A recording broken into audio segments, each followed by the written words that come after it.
Kalau ada kebijakan dan tindakan pemanfaatan insentif dana saja, itu sudah dianggap tidak fair. Di poin itu, maka pembuktiannya apakah ini melanggar azas kejujuran dan keadilan. Bagaimana mau membuktikan soal kejujuran dan keadilan terhadap kekuasaan yang punya tangan di banyak hal? Berat sekali itu. Oleh karena itu cukup hanya kebijakan tindakan yang sebenarnya tidak boleh ada, tidak boleh dilakukan di tahun pemilu, maka itu sudah membuktikan sesuatu. Apalagi kalau ada dana-dana yang digeser, itu sudah semakin terang benderang. Di konteks itulah pembuktian soal kecurangan pemilu.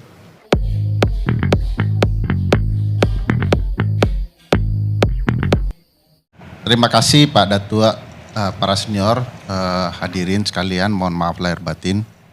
Assalamualaikum warahmatullahi wabarakatuh. Saya ingin mengemukakan 3 hal. 1, bicara soal amicus curiae, lalu kemudian bicara soal alat bukti dalam persidangan MK dan putusan-putusan MK yang berkaitan dengan Pilpres, dan ketiga bicara soal apakah MK berani untuk memutus sesuatu yang berbeda di tahun pemilu kali ini.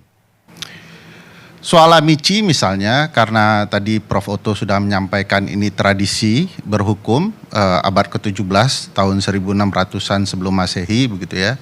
Dan lebih kental disebut sebagai tradisi Anglo-Saxon atau Anglo-Amerika terutama.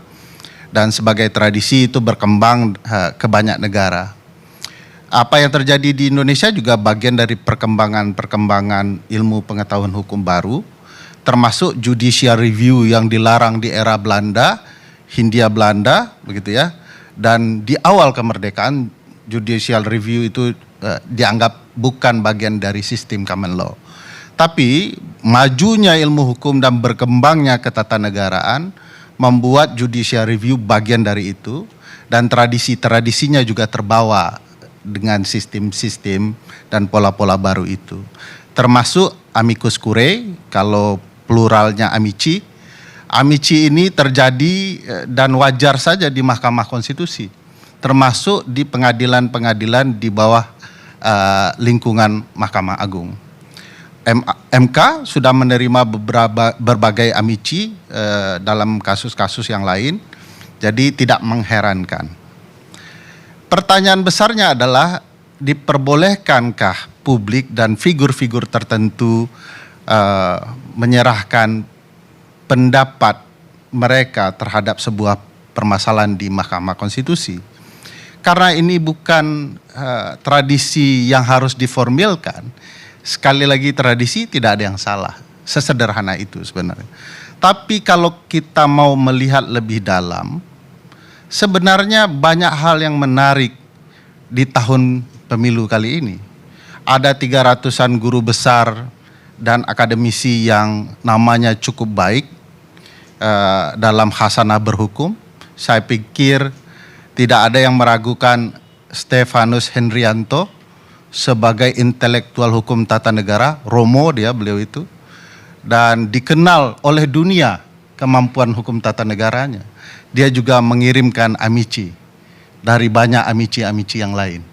Jadi menurut saya meragukan kapasitasnya orang-orang seperti ini harusnya dibalas juga dengan tulisan-tulisan pendapat hukum, bukan dengan melihat atau meragukan kapasitas mereka.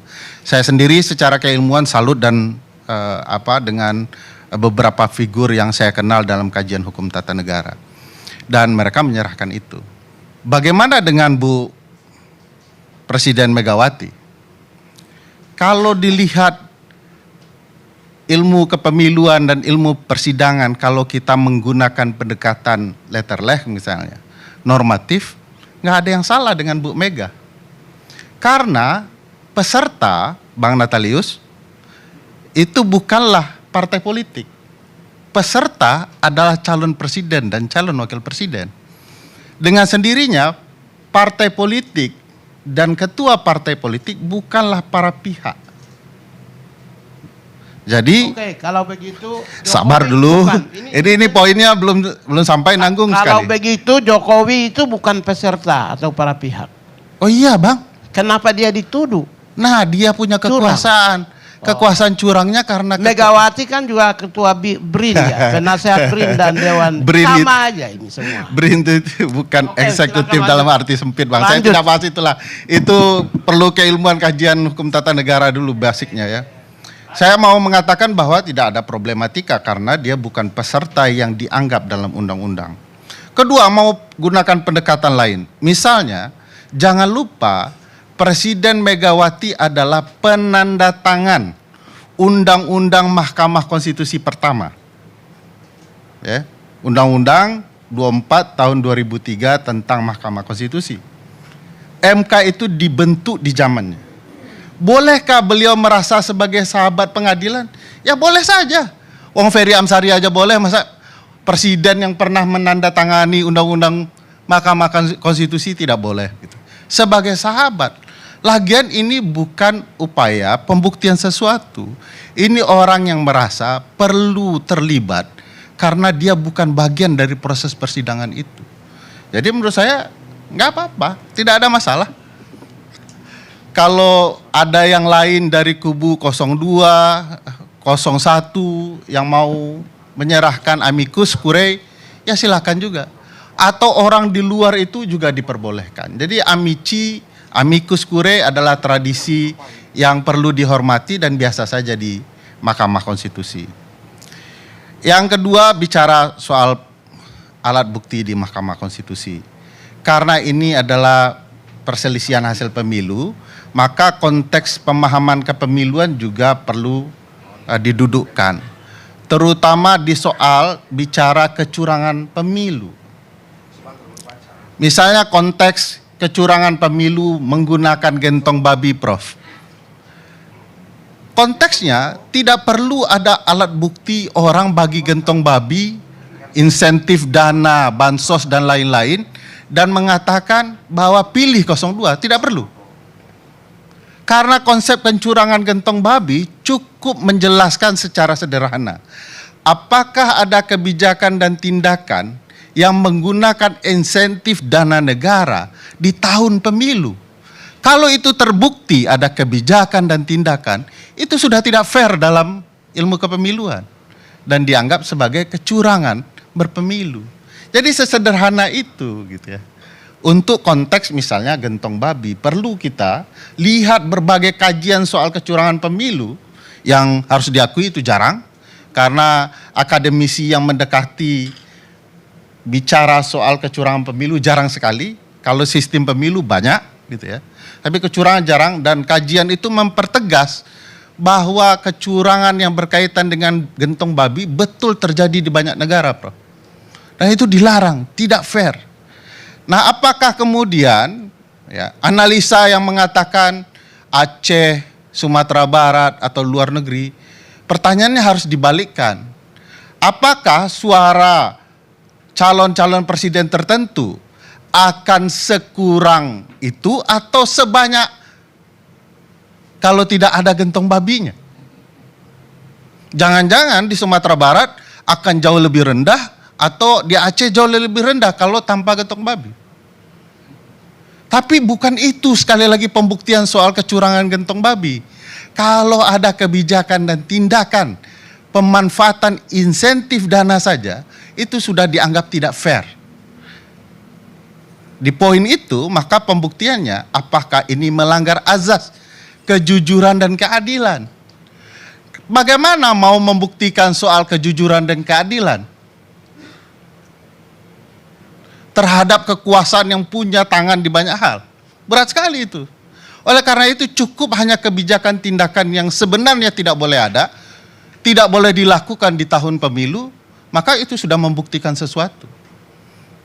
Apalagi kalau ada dana-dana yang digeser, itu sudah semakin terang benderang. Di konteks itulah pembuktian soal kecurangan pemilu. Bagaimana kaitannya? Apakah kampanye Presiden Jokowi itu mendukung salah satu pasangan calon tertentu? Makan bakso sampai dilarang. Oh, bukan itu konteksnya dalam kecurangan pemilu. Konteksnya dalam ilmu kampanye bahwa tidak sekedar penyampaian visi misi program. Saya mendukung Refli Harun. Tidak. Duduk di sebelah Refli Harun saja sudah menimbulkan kecurigaan. Ada konflik kepentingan di sana. Saya agak gemas juga kalau bicara Bu Megawati kirim Amici, kita bicara konflik kepentingan. Tapi kalau ada paman, presiden, dan anaknya, kita lupa itu konflik kepentingannya. Padahal konflik kepentingan juga. Lebih terang benderang lagi. Tidak fair dalam kepemiluan karena sedang berkuasa. Jadi cara pembuktiannya harus dilihat konsepnya. Dan saya yakin Hakim Konstitusi memahami pola kecurangan pemilu itu. Dan apakah Mahkamah Konstitusi sebagai peradilan yang dibentuk khusus untuk mempermasalahkan hasil pemilu hanya berfokus kepada angka-angka? Sejarahnya tidak begitu. Sejarahnya bukan di undang-undang, sejarahnya di putusan Mahkamah Konstitusi itu sendiri. Putusan nomor 41 PHPUD, D itu maksudnya daerah, garing 2000 garing 6 Romawi tahun 2008. Apa isinya? Mahkamah bisa mengubah hasil pemilu kalau terjadi kecurangan yang TSM. Peristilahan HAM dibawa dalam peristilahan pemilu. Orang-orang hukum tata negara mengajar juga soal HAM. Karena hukum tata negara itu tidak hanya bicara negara dan warga negara, tetapi juga tanggung jawab negara, termasuk HAM, termasuk pemilu. Dan itu terjadi di MK. Pertanyaannya, MK tidak pernah mengabulkan. Stop dulu, tidak pernah mengabulkan, berbeda, tidak berwenang. Mahkamah dalam putusan PHPU Pilpres nomor 01 PHPU Pilpres garing 17 Romawi tahun 2019 mengatakan mereka berwenang. Beliau yang mengajukan permohonannya. Soal apa? Pak Prabowo maksudnya. Pak Prabowo yang mengajukannya dengan kuasa hukumnya. Soal apa? Soal TSM. Berwenang tetapi dianggap tidak terbukti. Nah, ini soal tidak terbukti ini kita bahas satu persatu. Apakah di MK hakimnya bisa melihat berbeda atau tidak? Kalau mau membahagiakan Bang Refli dan Pak Henry, sebenarnya cukup dibaca putusan 90. Putusan 90 yang membuka ruang Mas Gibran bisa maju secara ajaib. Kenapa dengan putusan ini? Di putusan ini ada 4 hakim konstitusi yang dissenting opinion. Tidak sepakat proses pencalonan itu. Ini sudah modal kalau dari 8 hakim yang ada. Jadi tidak-tidaknya Bang Refli, Pak Henry 50-50. Kalau mau membahagiakan Pak Oto dan Bang Natalius, ternyata 50-50 juga.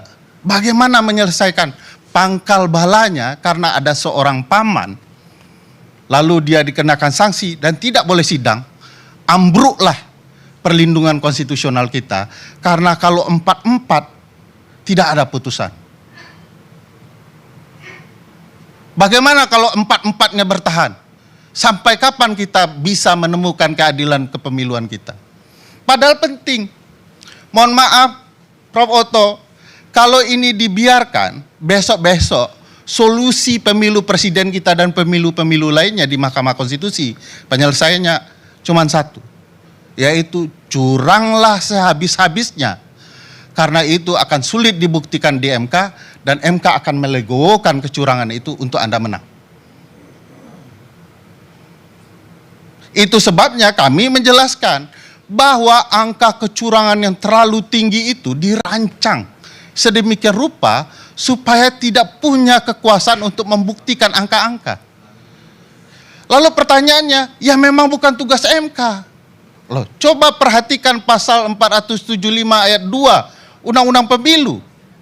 Itu tidak hanya mengatakan MK itu hanya mengadili perselisihan hasil pemilu, kan ada kata hanya.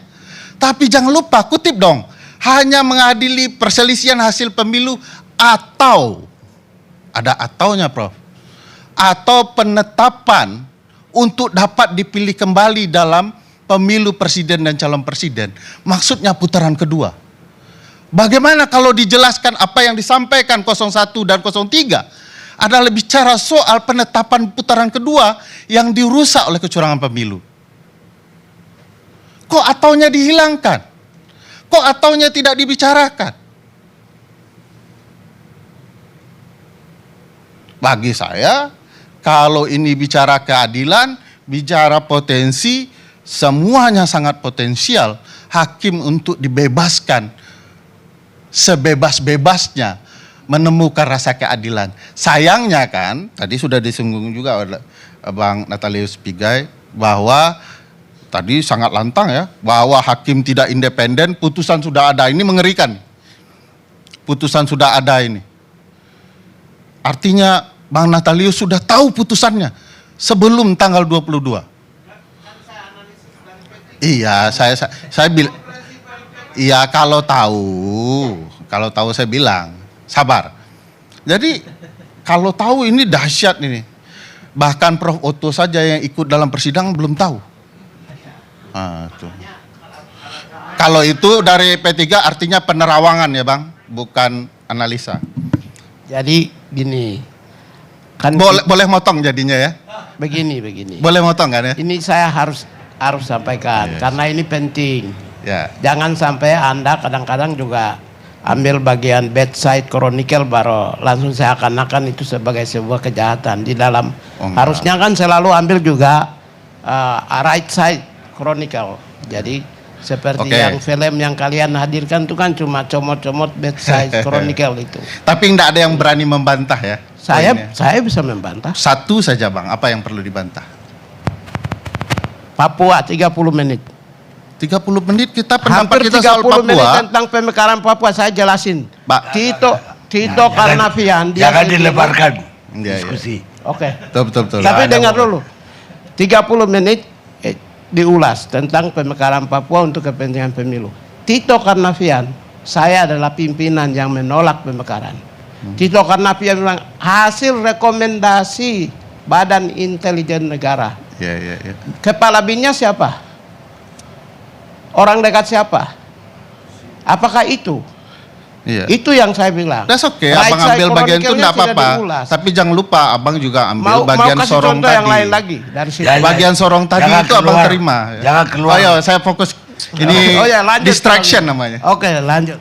Jadi begini, jadi Mahkamah Konstitusi sangat potensial untuk melakukan sesuatu. Tapi harus diakui juga sangat mungkin dia akan bergaya lama. Memutuskan apa yang dulu diharapkan oleh Prof Otto berbeda kali ini, sama kali ini gitu ya. Nah, saya melihat potensi ruang itu sangat menarik. Misalnya saya dan teman-teman melakukan penelitian, teman-teman Temis Indonesia dan kecuranganpemilu.com memberikan gambaran betapa unik dan janggalnya proses pemilu kita. Saya mau kasih contoh satu gambar. Saya sudah titip ke timnya Bang Karni tadi. Di gambar ini banyak hal yang menarik yang menjelaskan bahwa sesuatu yang janggal sedang terjadi dalam pemilu kita. Saya memperlihatkan gambar itu. Gambar itu kalau dilihat sederhana begini. Warna biru itu adalah gambar Pak Prabowo dan Mas Gibran. Dan warna merah adalah PDIP yaitu Ganjar Mahfud. Dan dongker itu adalah Anies Muhaimin. Di kurva ini ada bentuk kembar. Mirip, tapi berbeda. Dan perbedaan itu timbul karena beberapa peristiwa. Awalnya pada putusan, sebelum putusan itu, nomor 90, suara Pak Prabowo naik sedikit. Itu yang biru itu. Suara PDIP, Ganjar Mahfud turun sedikit. Begitu diumumkan Gibran menjadi pasangan Prabowo, dan melakukan pendaftaran 25 Oktober 2023 terjadi kenaikan suara dan suara PDIP turun. Mirip ya peristiwanya, dia kembar tapi berbeda. Begitu kemudian pada tanggal 25 Oktober 2023, Gibran diumumkan resmi menjadi pasangan Prabowo, naik signifikan. Lalu PDIP turun signifikan. Lalu ketika bansos dibagikan langsung, Ganjar Mahfud. Pembagian bansos dilakukan langsung oleh Presiden, ya, itu bisa dilihat dari 46%, 46,70% melejit luar biasa sampai 58,8%. Dan suara Ganjar Mahfud turun anjlok luar biasa di peristiwa yang sama hingga 16,65%. Sebuah kalau dilihat gambaran biasa, tetapi bagi teman-teman yang mengkaji ilmu kepemiluan, ini terjadi kejanggalan luar biasa antara kotel efek yang mestinya berdampak kepada presiden dan calon presiden. Dan ini menjelaskan ada peristiwa bahwa kerjaan Pak Presiden Jokowi itu dulu biasanya menguntungkan teman-teman PDIP dengan calon-calonnya. Sekarang setelah berubah pilihan termasuk dengan melakukan bansos, terjadilah anjlok yang luar biasa untuk Ganjar Mahfud dan naik yang luar biasa untuk Prabowo Gibran. Dan ini kurva kembar yang bisa dianalisa sebuah kebijakan menentukan banyak hal. Nah, pertanyaannya, apakah di Mahkamah Konstitusi perlu dibuktikan apakah orang yang mendapatkan bansos mengubah pilihan? Ya bisa. Tapi berapa orang yang mau bisa tahu bahwa dia terpengaruh dengan itu? Ilmu kepemiluan menyelidiki bahwa pemilih secara tidak langsung tanpa sadar memang dipengaruhi oleh gentong-gentong babi itu. Itu sudah cukup untuk membuktikan bahwa kebijakan tindakan itu bermasalah. Nah, bagi saya akan selalu ada matahari besok pagi jika belum kiamat. Dan saya yakin putusan MK bisa menjadi matahari baru perbaikan demokrasi dan kepemiluan kita. Kecuali MK ikut bermain mata. Sekian, terima kasih.